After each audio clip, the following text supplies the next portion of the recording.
hari ini kita akan membahas tentang Siti Khadijah radhiyallahu anha. Pertanyaannya, kalian udah tahu apa belum siapa itu Siti Khadijah? Kalau belum tahu, tonton video ini sampai habis ya. Jangan di skip-skip, oke? Khadijah memiliki nama lengkap Khadijah binti Khuwailid bin Asad bin Abdul Uzza bin Kusyai al-Quraisyah al-Asadiyah. Jadi, Siti Khadijah itu adalah keturunan Bani Quraisy.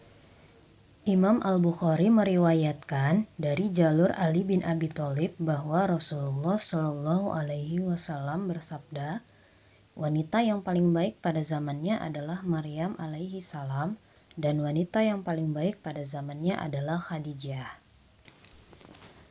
Nah, sekarang kita bahas tentang keagungan dan keindahan Khadijah. Yang pertama, Imam Al-Bukhari dan Imam Muslim meriwayatkan hadis dari sahabat Abu Hurairah radhiyallahu anhu. Beliau berkata, Jibril mendatangi Nabi Shallallahu Alaihi Wasallam dan berkata, wahai Rasulullah, ini Khadijah telah berjalan menuju kepadamu, seraya membawa lauk atau makanan atau minuman. Apabila dia telah sampai kepadamu, maka sampaikanlah kepadanya salam dari Robnya dan dariku. Dan berilah kabar gembira kepadanya dengan sebuah rumah di surga yang terbuat dari khosab, tidak ada kegaduhan di dalamnya, tidak pula rasa lelah. Sebagian ulama menjelaskan bahwa Khadijah akan mendapatkan surga dengan sifat tidak ada kegaduhan dan tidak ada lelah di dalamnya, karena Khadijah telah bersikap sebagai istri yang baik. Nah, jadi kita sebagai muslimah memang sudah seharusnya menjadi istri yang baik kan? Yang kedua, Khadijah mulai konsentrasi untuk berdagang setelah suaminya yang kedua meninggal. Allah memberikan berkah pada perdagangan dan harta Khadijah sampai hartanya melimpah dan jadi pembicaraan. Para pedagang di Syam, Persia, Romawi seringkali menunggu dagangan Khadijah karena keistimewaannya berupa kualitasnya yang bagus, berasal dari barang-barang pilihan dan mencakup segala yang dibutuhkan. Lambat laun, barang-barang dagangannya melimpah dan bertambah banyak. Baginya, perdagangan merupakan hiburan yang menyenangkan. Ia terkenal dengan kemuliaan keluarganya dan penguasaannya terhadap berbagai perdagangan. Barang niaga Khadijah mencakup minyak wangi, kain sutra, dan makanan pokok yang ia kirim ke Yaman, India, dan Persia. Kafilah dagangnya yang berjumlah ribuan unta mengangkut dagangan ke pasar-pasar di negeri tersebut dan diterima oleh pedagang-pedagang kaya di sana. Bahkan Sayyidah Khadijah memiliki pegawai dari Romawi, Ghassan, Persia, Damaskus, Hira, dan ibu kota Kisra. Yang ketiga, Khadijah adalah wanita yang sangat dermawan. Ruang tamunya selalu terbuka untuk orang-orang miskin, keluarga, kerabat, dan saudara-saudaranya yang membutuhkan bantuan. Dan berkat kedermawanannya itulah perdagangan Khadijah selalu beruntung. Hartanya juga makin berlimpah dan menjadi buah bibir di seluruh penjuru.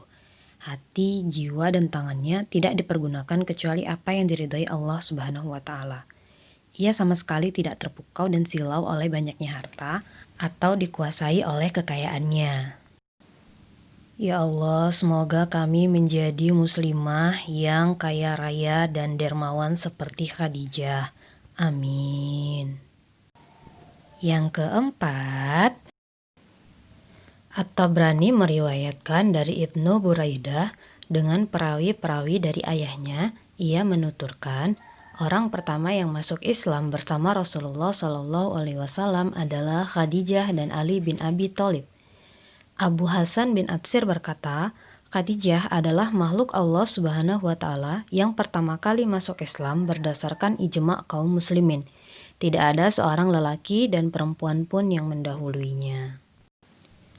Yang kelima, menurut pakar tafsir Al-Misbah, Syekh Al-Habib Profesor Dr. M. Quraish Shihab, cinta sejati dan kesetiaan mencintai diukur setelah perkawinan. Bahkan lebih terbukti setelah kepergian yang dicintai. Meskipun Nabi Muhammad sangat mencintai Aisyah, tetapi cinta beliau kepada Khadijah pada hakikatnya melebihi cinta beliau kepada Aisyah. Bahkan cinta itu melebihi semua cinta yang dikenal semua umat manusia terhadap lawan jenisnya. Cinta beliau kepada Khadijah hidup segar dalam pikiran dan hati beliau meski yang dicintai telah wafat. Yang keenam, Imam Al-Bukhari meriwayatkan dari Rasulullah Shallallahu Alaihi Wasallam, wanita penghuni surga paling utama adalah Khadijah binti Khuwailid, Fatimah binti Muhammad, Maryam binti Imran, dan Asiyah binti Muzahim, istri Fir'aun. Yang ketujuh, Ibnu Ishaq mengatakan, Khadijah radhiyallahu anha adalah wanita yang paling terhormat nasabnya, paling banyak hartanya, dan paling cerdas otaknya di kalangan kaumnya. Dialah wanita pertama yang dinikahi oleh Rasulullah Shallallahu Alaihi Wasallam. Beliau tidak pernah memadunya dengan wanita lain hingga dia wafat. Yang kedelapan, diriwayatkan dari Anas bin Malik radhiyallahu anhu, Rasulullah Shallallahu Alaihi Wasallam bersabda, cukup bagimu 4 wanita terbaik di dunia, Maryam binti Imran, ibunda Nabi Isa alaihissalam, Khadijah binti Khuwailid, Fatimah binti Muhammad, dan Asiyah istri Fir'aun. Yang kesembilan, At-Thahirah artinya wanita yang suci. Khadijah menikah 2 kali sebelum menikah dengan Rasulullah Shallallahu Alaihi Wasallam. Suaminya yang kedua meninggal dan saat itu kehidupannya bergelimang harta. Ia menjadi pemuka kaum wanita dan konglomerat muda yang piawai berdagang mengelola hartanya. Meskipun demikian, banyaknya uang yang ia miliki tidak menjadikannya langsung berhubungan dengan kaum lelaki. Ia memiliki banyak cara berdagang yang unik, jauh dari godaan hawa nafsu dan kehinaan. Ia juga tipe yang mampu menjaga harga diri. Ia adalah wanita yang berkedudukan mulia. Yang ke-10, Sayyidah Khadijah radhiyallahu anha juga turut serta mendapat gelar Ummul Mukminin bersama istri-istri Rasulullah Shallallahu Alaihi Wasallam yang lain. Bahkan ia lebih dahulu mendapatkannya. Ia juga yang paling pertama secara urutan, kedudukan dan martabat karena pengorbanan yang telah ia persembahkan dan keikutsertaannya dengan Rasulullah Shallallahu Alaihi Wasallam dalam setiap usaha untuk eksistensi dakwah. Yang ke-11, gelar Sayyidatun Nisa lil alamin fid dunya wal akhirah, artinya pemuka wanita seluruh dunia dan akhirat, adalah gelar termulia dan paling tinggi.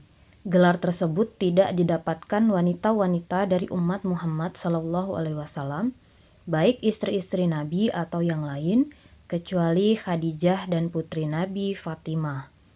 Gelar tersebut juga tidak didapatkan oleh umat sebelum Muhammad Shallallahu Alaihi Wasallam kecuali hamba Allah Subhanahu Wa Taala yang terpilih, yaitu Maryam binti Imran dan Asiyah binti Muzahim. Yang ke-12, letak kemuliaan wanita saat ia bersungguh-sungguh meneladani akhlak Ummahatul Mukminin Sayyidah Khadijah yang mendapat salam dari surga. Itu kata wanita Tarim Hadramaut. Jadi nggak ada alasan untuk kita nggak mengidolakan Khadijah. Para muslimah, tentukan idolamu sekarang. Ya, itu tadi pembahasan kita, pembahasan Muslimah series tentang idolanya para muslimah yaitu Siti Khadijah. Sampai jumpa di pembahasan Muslimah series selanjutnya. Assalamualaikum warahmatullahi wabarakatuh.